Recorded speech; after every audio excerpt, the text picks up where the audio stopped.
E35. Bienvenidos al Seminario Reina Valera. Yo soy Gilberto Abels, rector del Seminario Abierto, y esto es la lección número 35 de la materia Evangelismo Personal, cuyo tema es la oración. Pedimos la bendición de Dios sobre el estudio de su palabra. Empecemos. 11. La oración. Preguntas por S. W. Royes. Respuestas por H. P. Barker. ¿Hay alguna razón especial por la que usted haya escogido el tema de la oración inmediatamente después de nuestro diálogo sobre las Sagradas Escrituras? Sí. En la vida espiritual del creyente, ambas cosas, la palabra de Dios y la oración, tienen que ir de la mano, o el resultado será el naufragio. En Lucas 10:39 encontramos a María sentada a los pies de Jesús, escuchando su palabra. Es elogiada por la buena parte que escogió, y aprendemos de su caso cuán bueno es desear conocer la palabra del Señor. Pero inmediatamente después de esto se narra un incidente por el que aprendemos la importancia de la oración, y vemos por la estrecha relación en que se ponen ambas escenas en la página sagrada la íntima relación que tienen ambas cosas, la palabra de Dios y la oración. Para mantener un fuego encendido, se precisa de una constante aportación de combustible y de aire. Privado de cualquiera de ambas cosas, el fuego se apagaría. Del mismo modo, se precisa de dos cosas si se quiere mantener ardiendo el fuego del gozo y de la comunión en el alma del creyente: una constante aplicación de la palabra a su corazón, y el constante ejercicio de la oración. ¿A quién se debería dirigir la oración? A Dios, y solo a Dios. En ninguna parte de las Escrituras encontramos ni una insinuación de ninguna oración dirigida a la Virgen María ni a los santos. Parece insólito que en nuestra época tengamos que insistir en esto, y volver a luchar en esta cuestión la batalla de la Reforma. Sin embargo, es penoso observar que la práctica de invocar a los muertos se está volviendo más y más frecuente en círculos que habían sido claramente protestantes. De este modo se hurta a Dios del honor que le pertenece a Él solo. Se exalta a las criaturas a expensas del Creador, se rinde culto a difuntos, hombres y mujeres, y se les invoca a ellos en lugar de al Dios viviente. Naturalmente, cuando se dice que Dios es el único a quien deberíamos dirigir nuestras oraciones, no niego ni por un momento que debamos orar al Señor Jesús. Él es Dios, igual con el Padre, y le pertenece el mismo honor. Juan 5:23. Encontramos a Esteban orando al Señor Jesús, que reciba su espíritu. Pablo también oró al Señor Jesús respecto a su aguijón en la carne. No podemos definir con ninguna receta especial las ocasiones en las que la oración se debería dirigir al Padre, y cuándo al Hijo. Por lo general, nos dirigimos a nuestro Dios y Padre con referencia a nuestras necesidades como sus hijos aquí en la tierra. Nos dirigimos al Señor Jesús en relación con su servicio en el que en su gracia nos ha permitido dedicarnos. Solo queda decir que el Espíritu Santo, la tercera persona de la bendita Trinidad, nunca es presentado como objeto ni de oración ni de alabanza. Él está en la tierra habitando en nosotros, para generar, no para recibir, nuestras oraciones y alabanzas. ¿Ha prometido Dios darnos siempre aquello que pedimos? Él es un gobernante demasiado sabio y un padre demasiado amante para hacer tal cosa. ¿Qué padre terrenal concedería cualquier deseo insensato que su hijo pudiera presentarle? Hay muchas y preciosas promesas, que resplandecen en las páginas de las Escrituras, que dan seguridad al creyente de que su oración será oída, bajo ciertas condiciones. Pero tanto si Dios, en su amor y sabiduría, considera oportuno conceder alguna petición en concreto o no, hay algo con lo que siempre podemos contar. Pasemos a Filipenses 4:6-7 y veréis lo que quiero decir. Dios se compromete a que en cada caso su paz misma guardará nuestros corazones y nuestras mentes en Cristo Jesús.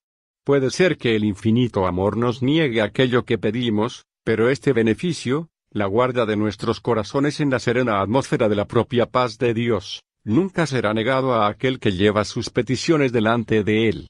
¿Qué condiciones aseguran que la oración reciba respuesta? Consultemos las Escrituras para ello. Primero veamos el Salmo 66:18. Si en mi corazón hubiese yo mirado a la iniquidad, el Señor no me habría escuchado.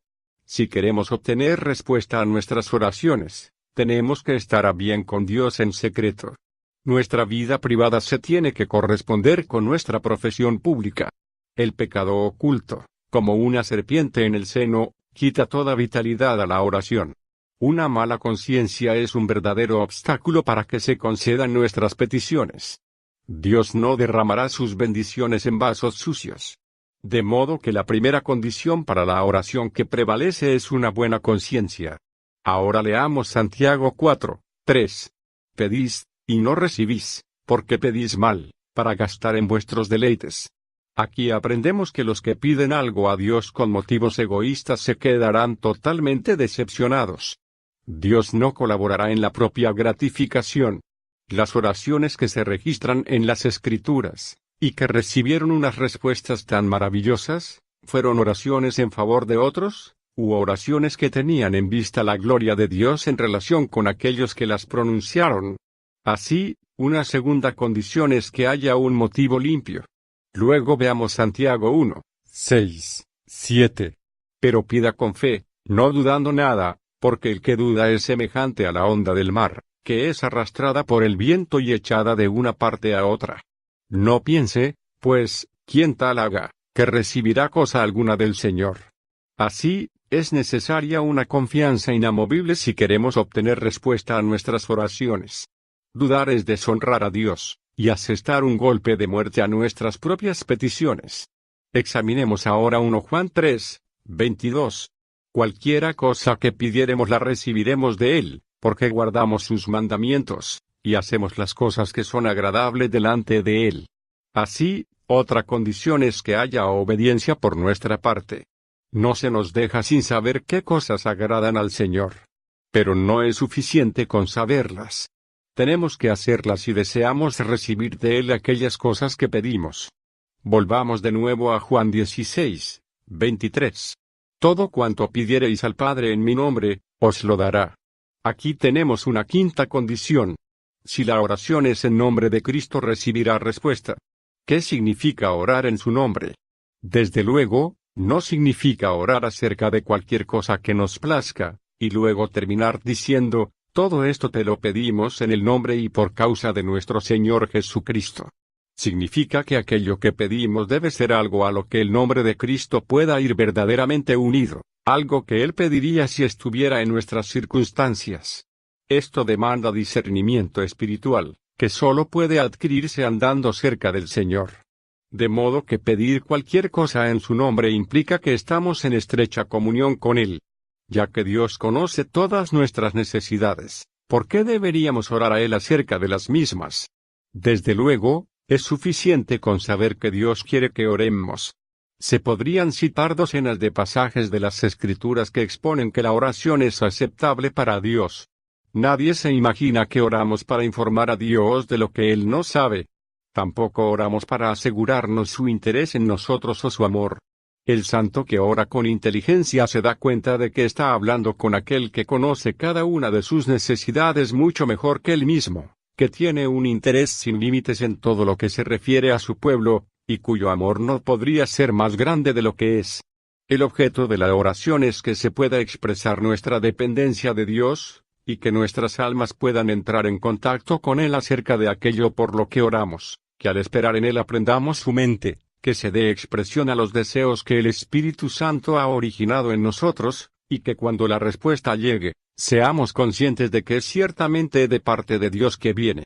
¿Deberíamos orar más de una vez por cualquier cosa? No se puede establecer ninguna norma concreta respecto a algo así. En algunos casos se nos hace sentir que nuestra petición, por alguna sabia razón, no nos será concedida, y nos sentimos sin libertad para seguir pidiendo. Casos como este pueden ser infrecuentes, pero desde luego se dan. A Moisés, cuando oró que le fuera permitido entrar en Canaán, se le prohibió repetir su petición, DT 3:26. Por otra parte, a veces, cuando pedimos al Señor algo especial, viene sobre uno una sensación abrumadora de que ha sido oído, y de que la petición está concedida, y se tiene la sensación de que volver a pedir sería una presunción. Pero estos son casos excepcionales, y, en general, el Señor querría que persistamos en oración por aquello que está en nuestros corazones. A menudo nos mantiene esperando durante meses, e incluso durante años, antes de dar una respuesta, con el fin de poner a prueba la realidad de nuestro deseo, y de probar nuestra fe. Él quiere que seamos importunos acerca de lo que queremos de Él, y así mostrar que somos serios acerca de aquello. Esta es la lección que se nos comunica en la parábola del anfitrión de un viajero, que pidió pan a un amigo suyo a medianoche. Lucas 11. Fue oído por su importunidad.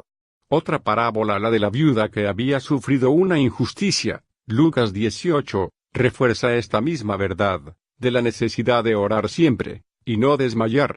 No se trata de que Dios sea un dador difícil y mal dispuesto, sino de que la importunidad es una prueba de seriedad y de fe.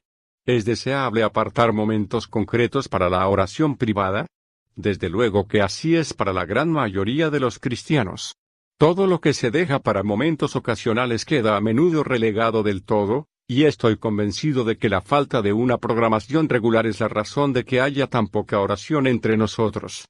Los santos de la antigüedad tenían horas programadas.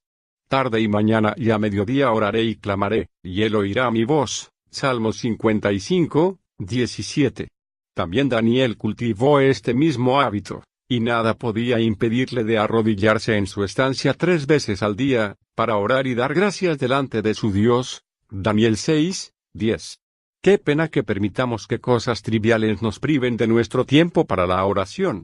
Decir que se trata de una práctica legalista, si queréis, pero me gustaría ver mucha más de esta clase de legalidad. Recomiendo a cada joven creyente, con toda intensidad, la costumbre de reservar una cierta hora cada día para tener una relación a solas con Dios. El mejor momento es por la mañana temprano, e inmediatamente antes de retirarse por la noche.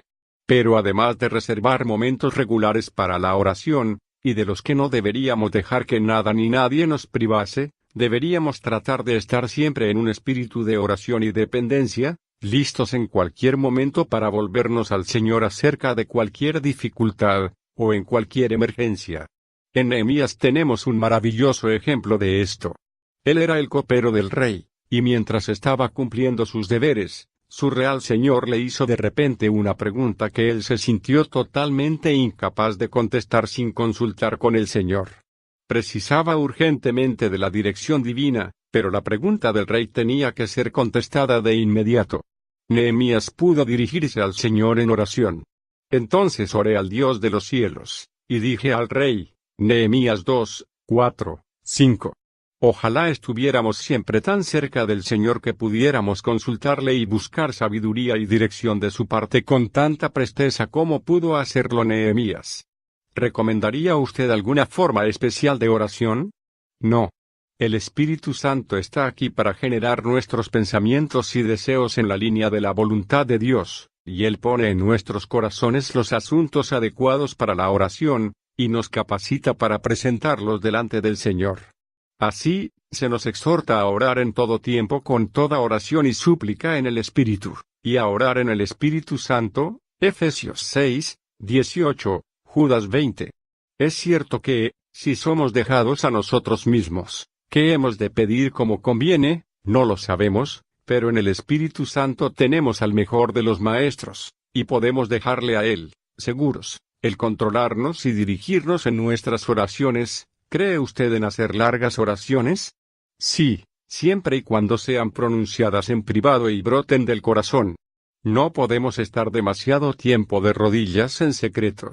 En una ocasión, el Señor Jesús estuvo toda una noche en oración, pero el mero hecho de que alguien esté largo tiempo en oración no asegura que vaya a ser oído. A nadie se le oye por mucho hablar. La sinceridad y una profunda reverencia deberían acompañarnos al dirigirnos a Dios. Pero me imagino que su pregunta se refiere a las oraciones públicas. Si consideramos las oraciones registradas en la Biblia, encontraremos que la más larga de ellas, la pronunciada por Salomón en la dedicación del templo, tomó menos de 10 minutos, incluso en el caso de que se pronuncie lenta y reverentemente. Se ha dicho con razón que cuando uno quiere algo de verdad, podrá comunicar su petición con pocas palabras. Es cuando alguien no tiene nada que pedir en particular que la oración tome 20 o 25 minutos. El Señor Jesús era omnipotente, y era el creador de todas las cosas. ¿Por qué tenía él ninguna necesidad de orar? Es cierto que el Señor Jesús era todo lo que usted dice. Él era Dios sobre todas las cosas, bendito por los siglos. Pero él descendió a la tierra para recorrer la senda de un hombre dependiente, y todo aquello que Dios buscaba en un hombre fue hallado en él en toda perfección. Obediencia, verdad, justicia, confianza, dependencia, todas estas cosas se vieron en Cristo. Y fue como hombre, en el humilde camino al que su gracia le había traído, que le encontramos una y otra vez en oración. En todo esto Él nos ha dejado un brillante ejemplo. Que sigamos fielmente en sus pasos. En el Evangelio de Lucas, donde vemos a nuestro Señor de una manera especial como hombre, creo que lo encontramos 7 veces en oración. Gracias por estar con nosotros en el estudio de este tema tan interesante. El privilegio ha sido nuestro apoyarle en su ministerio. Estamos agradecidos por sus oraciones. Favor de recordarnos con sus ofrendas de amor que hacen posible este ministerio educativo que fortalece a la Iglesia hispanoparlante en todo el mundo. Dios le bendiga.